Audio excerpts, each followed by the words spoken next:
and apparel is the word I'm looking for, corresponding with every Minnesota sport, including the Timberwolves.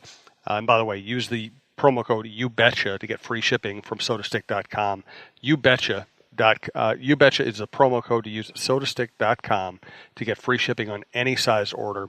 Not only have all the Timberwolves related stuff, the Minnesota basketball related stuff, they also have now the skull hunting stuff, kind of the camo stuff, the Hunter Orange stuff you can find. They've done special runs on Randy Moss. They've done special runs on John Randall. They've done special runs on Lindsey Whalen. There's always something new at sodastick.com, always something that you would like. And hey, this time of the year, this is a great place to go to get gifts for the people in your life who love sports. And again, women's apparel, kids apparel, as well as men's. Go to sodastick.com, use the promo code YouBetcha for free shipping. And thanks to Landon and the people at sodastick.com for being such great sponsors.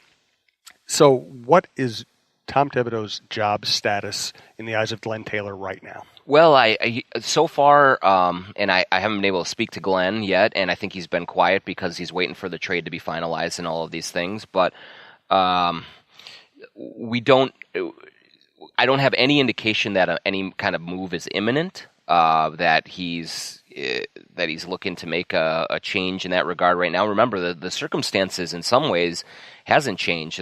He's still the president and the coach. He's still has everyone aside from Ryan Saunders or Tom Thibodeau hires on the bench. He still has a huge amount of influence in this organization and power, and so to make a move like that in season would be a challenge. And it's never really been Glenn Taylor's MO to do that. But that all said, yeah, I mean the spotlight is on him. Now that the excuse of Jimmy Butler the bully is removed from the equation, there's going to still be that, well, okay, is this team on the same page as Tom Thibodeau? The way that he conducted this whole process and all the damage inflicted, that is also going to be hard for him to recover from. And so he certainly has his back against the wall. He certainly faces long odds to hold on to this job for the long haul. But there will absolutely be tons of eyeballs on this team over the next 5 to 10 games to see how they follow him out of the locker room on a night-by-night basis. And so whenever you're in those positions, you're going to get those hard questions, and that's going to be the kind of the next sort of step in this process. And we'll see how it unfolds here. Again, I don't think he's in danger of being fired today or tomorrow, but I do think that he is absolutely coaching for his job over the long haul right now. I have trouble envisioning a scenario where he is still the coach like by next July. Yeah, I mean, yeah, absolutely. The odds are far more on the side of he's not going to be here by the end of the season. And it's not just this process, but it's also kind of his failure to build bridges in the organization. The way that the team is playing. I mean, if they don't make the playoffs, that's a huge step back from last year. And so on the court, you can argue, too, that things have not worked out. And it's not just that maybe he's not the most likable guy in the organization and things like that. It's like, no, you made a move, and it's failed spectacularly, and you also allowed it to fester for much longer than it should have. That in itself, just that, is certainly reason to put you right on the hottest of hot seats. Then you add in all of the other things that are involved with it. And yeah, I think at this point it would be an incredible surprise. He needs a miracle to hold on to this job long term. One more question for me, then we'll go to Twitter questions. We have some good ones. Does Butler's reputation around the league take a big hit here, or does he get to skate because it'll be viewed as Tom Thibodeau's problem? No, I think he has some image repair to do for sure. You look at he's going to Philadelphia, another team with two very young cornerstone players, and everyone's going to be watching how that works. If it doesn't work in Philly, now all of a sudden it hasn't worked in Chicago, it hasn't worked in Minnesota, it hasn't worked in Philly. That doesn't become a them problem. That becomes a you problem. And so there are plenty of teams that kind of backed away from offers saying, I don't want to get involved in this, or at least I don't want to give up assets to bring a guy like this in and have the risk of how that works. And so he's still a phenomenal player. He can still absolutely very quickly repair some of the hits to his image that he's taken if he goes in there and Philadelphia kind of galvanizes and just plays really well and wins playoff series and things like that. Everything will be fine that way. But right now, at this moment, yes, I think Jimmy Butler's image has taken a hit for the way that he has conducted himself through this. Now, his reply would be, man, I tried to do it the right way over the summer. I tried to be quiet and respectful over the summer, and nothing happened. And so then I had to get this way to extricate myself. But still, the way that he went about it certainly raises some eyebrows and makes you think, okay, what kind of a character does this guy really have? And we'll find out here in Philly. I think if I were a general manager, I'd be intrigued by him. If I was a coach, I wouldn't want to be within 4 basketball courts up. Yeah, and the interesting thing about the Philly situation is Brett Brown is the coach, but he does have executive powers as well. It's not the same as Tom Thibodeau. He has Elton Brand as a GM, who has just hired their brand new GM, also very young in this thing. But so Brett Brown holds a lot of sway. And so it will be, I'm sure there will be some reporting that comes out of there eventually to see exactly who was on board with this and who wasn't and how the conversations went. I think Philly was at times lukewarm on the idea of bringing him in, and they haven't played incredibly well to start this season, so maybe that turned up their sense of urgency a little bit. But yeah, I think that it's conceivable that there were some divisions there. But I think at the end of the day, too, a guy that talented, it's hard to pass up that when you have that opportunity, even if there is some baggage that comes with it. Absolutely. Let's do some Twitter questions from Monty Meyer. I don't think the drama is going to end even after the trade, given Tibbs' coaching style. Do you think Tibbs will be able to coach this team according to their individual gifts, or will he just cram his book of defense down their gullets? Well, we'll find out, because the book of defense is not working right now, even with Jimmy Butler. It hasn't for 3 years. And it hasn't at all. And so I think he's tried to make some schematic adjustments to see how that works.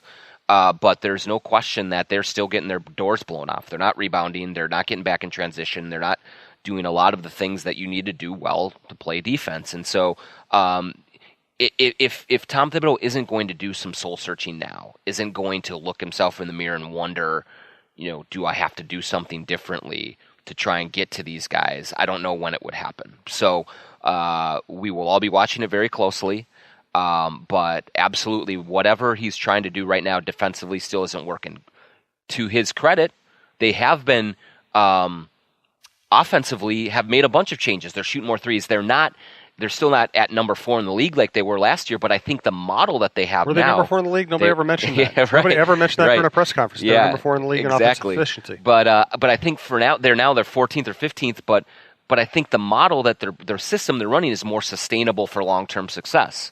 So it might be short-term pain, long-term gain in that regard. That now he's got to figure out the defense. There's no question about it. From General Soreness, our friend Lonnie, who's been listening to the network for a long time, said not a question. Just want to commend Johnny K on his outstanding coverage of the whole Butler debacle. Well done, sir.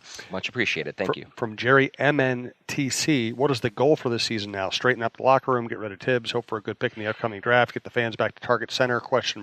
I think it's the immediate goal is to sort of divorce yourself from the drama. Like, enough of the garbage, and do try to put out a product that fans can start to believe in a little bit more.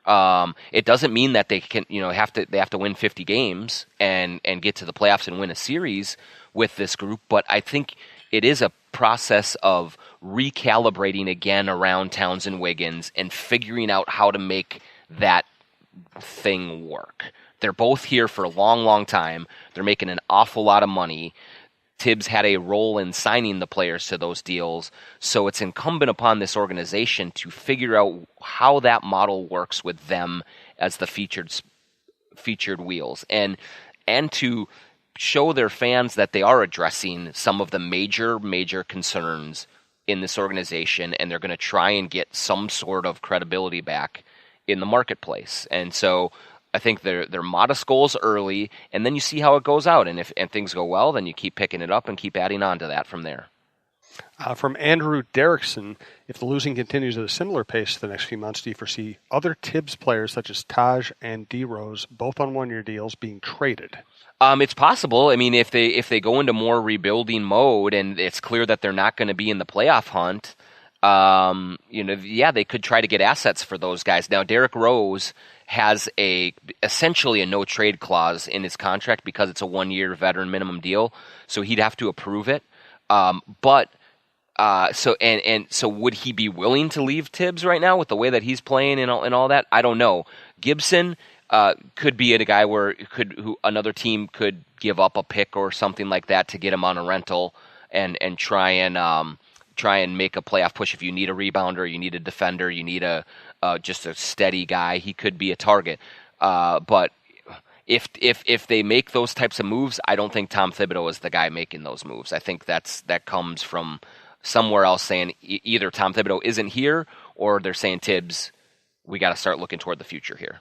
A couple more Twitter questions. Another one from General Soreness. True or false, would the scariest part of this Butler-Wolves schism be if Butler was proved correct in his assessment that Towns and Wiggins don't have the heart to get it done? Yeah, I mean, we don't know that he wasn't right about that yet. And so this is the first steps in really testing these guys now on how they respond. I mean, now they're in the league 3, 4, 5 years now. They're more veterans. They have to start taking those steps. And maybe even if they're not full on grab this team by the shirt collar leaders yet, they have to show that they have that ability in them going forward. Because, if they aren't that, then, they're in a real lot of trouble here. And so that is going to be the next step that we look at and say, okay, now are these kids ready to step up and take control of this? One more question and a final thought from John. Last question, Nicole Van Sickle. When do you expect Covington and Sarge to suit up for the first game in a Timberwolves uniform? They might be in the arena on Monday night against Brooklyn. I don't think they'll play just because they haven't had a practice or a shoot around yet to even get out there. Maybe they'll get a few minutes, but I don't think they'll play prominent roles. I think they'll have a practice Tuesday. They'll play again Wednesday night, and by then you'll start to see them get more of a presence in the lineup. Maybe they get some sort of token run on Monday night, unless they just come and play out of their minds. But I think Wednesday night will be the first time that we see sort of this new look Wolves team, kind of a better picture of that. One final thought from John coming up. Thanks again to sodastick.com, TSR Injury Law, 612 TSR Time. Thanks to Steve Terry for all of his passion last week. Again, if you'd like to advertise with this program or anywhere on the network, you can reach me at jsouhan47@gmail.com. As a network, we had 145,000 listens last month. Thanks to everybody who's made that possible. Thanks to our producer, Brandon Morton. Please download before you listen. Final thought, John. Thank God it's over. No kidding. It just had to happen. And I do think that they did fairly well getting what they got. But thank God this was over. This was something that was tearing this whole thing apart. And now we can move forward. And I'm really, really looking forward to just writing some basketball stories about basketball. And so I hope fans are looking forward to watching that as well. Well, the funny thing about being a beat reporter is when you make your bones when news is breaking. And that's where you have to kind of prove yourself and prove you know the organization, all that. But it's like working out. It's like it's good for you, but it's not fun when you're doing it. I've had enough vegetables. I need some ice cream, man.